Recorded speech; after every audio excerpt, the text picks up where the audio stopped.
থামবি? তখন থেকে চেঁচিয়ে যাচ্ছে, বকে যাচ্ছে। যাওয়া যায় তো, বাড়ি গিয়ে পড়াশোনা করবে, যা যা। যাচ্ছি যাচ্ছি। এত চড়ছো কেন? বোঝার চেষ্টা করো কাকাবাবু, বিষয়টা কি কারণে এত সব ঘটছে। না না, বোঝার দরকার নেই, যত সব ডিসকাস্টিং, যা যা। এভাবে হয় না, এভাবে হচ্ছে বলে এর ডিউরিবিলিটিও ক্রমশই কমে যাচ্ছে। পড়াশোনা, চা চা।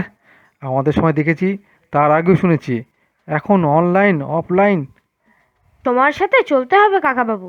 সময়ের সাথে না চললে তুমি পিছিয়ে পড়বে, সমাজ পিছিয়ে পড়বে। দেশের অগ্রগতি হবে কি করে, হ্যাঁ? ছাড় ছাড় ওসব বুজুর্গি কথাবার্তা, অগ্রগতির কথা উড়াতে গিয়ে দেশটা ডুবলো।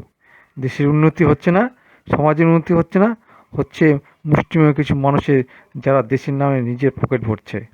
কাকাবাবু, রাগ করবে না, একটু বোঝার চেষ্টা করো প্লিজ। এই ছাড় ছাড়, আমি চললাম।